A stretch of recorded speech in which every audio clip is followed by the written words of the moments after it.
Mga kaibigan, mga kababayan, maligayang pagbabalik po muli sa ating YouTube channel. Pinas Balita muli po maghahatid ng update sa lagay po ng ating panahon. But before that, huwag niyo muna kakalimutan na mag-like and subscribe.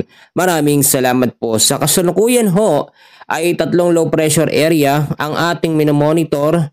Dalawa po sa loob ng ating Philippine Area of Responsibility. Meron pong isa na nasa labas ng PAR.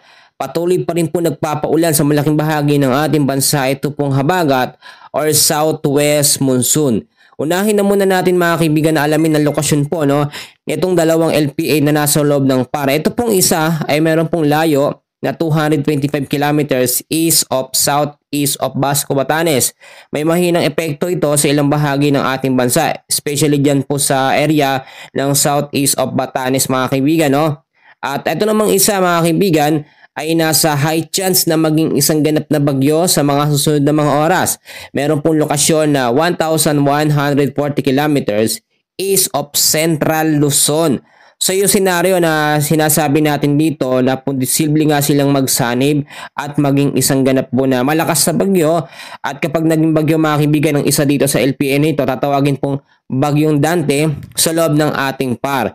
Ito namang isang low pressure area, nasa medium chance na maging isang ganap na bagyo na nasa labas ng ating Philippine Area of Responsibility. Medyo malayo naman siya, 2,850 kilometers east of Eastern Visayas yung kanyang lokasyon. At wala kahit anong mga direktang epekto sa anumang bahagi po ng ating bansa. Mga kaibigan, panandalian po tayo nakaranas ngayon ng pagtigil ng pag-ulan. At sinasabi natin yung mga monsoon break na senaryo, yung paghina ng habagat. Pero actually hindi pa siya humihina. Meron pa rin po kasi tayong tinatawag na heavy rainfall outlook dahil po sa habagat. Inahin na rin po ito sa update at pagtatala ng pag-asa. Mamayang hapon na-expect pa rin natin mga kaibigan dahil pa rin po sa habagat. Meron po tayong banta po na malawakang pag-ulan. Naasahan po ang 200 mm sa dami ng ulan mga kaibigan. Ngayong araw hapon hanggang bukas po ito sa Zambales, Bataan, Metro Manila pa rin po kasama yan, Cavite, Batangas at Occidental Mindoro.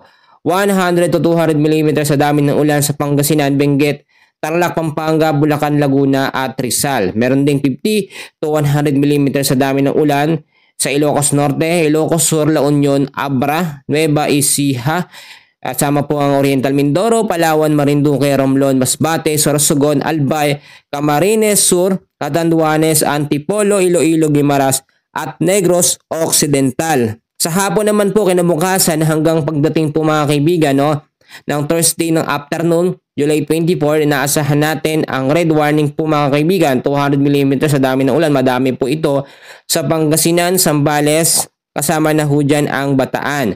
100 to 200 mm sa dami ng ulan naman sa La Union, Benguet, Pampanga, Bulacan pa rin po, Metro Manila kasama pa rin, Cavite, Batangas, Laguna, Rizal at Occidental Mindoro.